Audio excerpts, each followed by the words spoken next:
me ask you this. When they were sitting around making this shit up, why did they pick 10? Why 10? Why not 9 or 11? I'll tell you why. Because 10 sounds official. 10 sounds important. They knew if it was 11, people wouldn't take it seriously.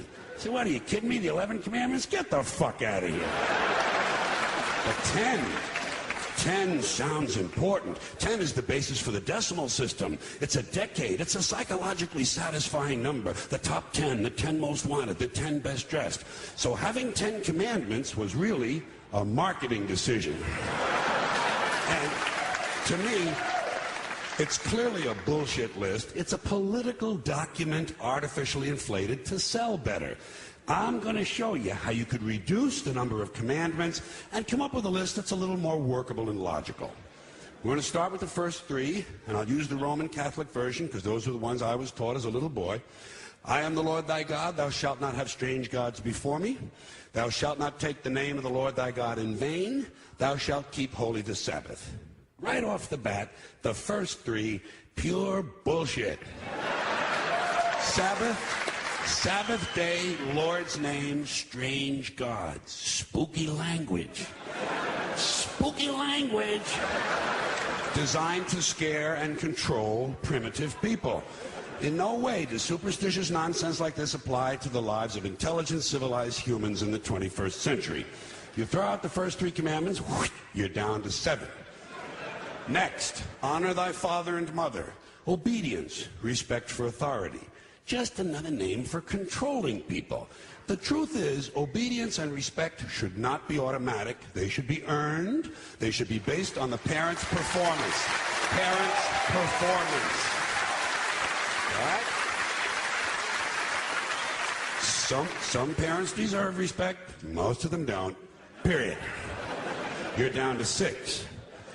Now, in the interest of logic, something religion is very uncomfortable with, we're going to jump around the list a little bit. Thou shalt not steal. Thou shalt not bear false witness. Stealing and lying. Well, actually, these 2 both prohibit the same kind of behavior. Dishonesty, stealing, and lying. So you don't need 2 of them. Instead, you combine them and you call it thou shalt not be dishonest. And suddenly, you're down to 5. And as long as we're combining, I have 2 others that belong together. Thou shalt not commit adultery. Thou shalt not covet thy neighbor's wife. Once again, these 2 prohibit the same kind of behavior. In this case, marital infidelity. The difference is coveting takes place in the mind. And I don't think you should outlaw fantasizing about someone else's wife. Otherwise, what's a guy going to think about when he's waxing his carrot? But marital fidelity is a good idea, so we're going to keep the idea and call this one, thou shalt not be unfaithful. And suddenly, we're down to 4.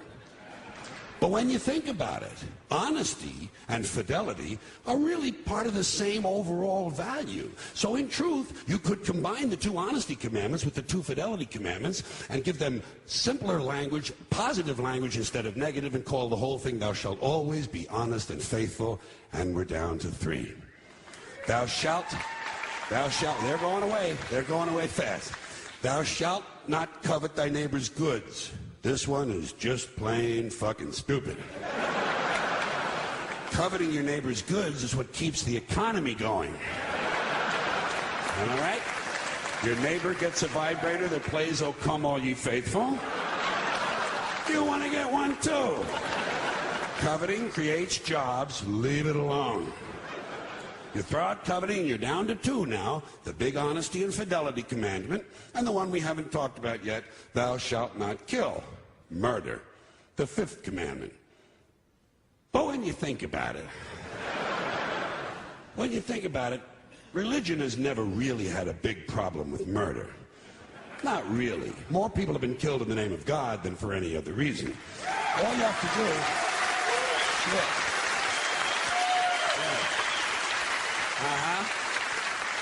All you have to do is look at Northern Ireland, the Middle East, Kashmir, the Inquisition, the Crusades, and the World Trade Center to see how seriously the religious folks take thou shalt not kill. The more devout they are, the more they see murder as being negotiable. It's negotiable. You know? It depends. It depends. It depends on who's doing the killing and who's getting killed. So, with all of this in mind, I leave you with my revised list of the 2 commandments. Thou shalt always be honest and faithful to the provider of thy nookie. And thou shalt try real hard not to kill anyone, unless, of course, they pray to a different invisible man from the one you pray to.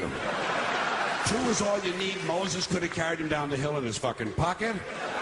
And if they had a list like that, I wouldn't mind those folks in Alabama putting it up on the courthouse wall.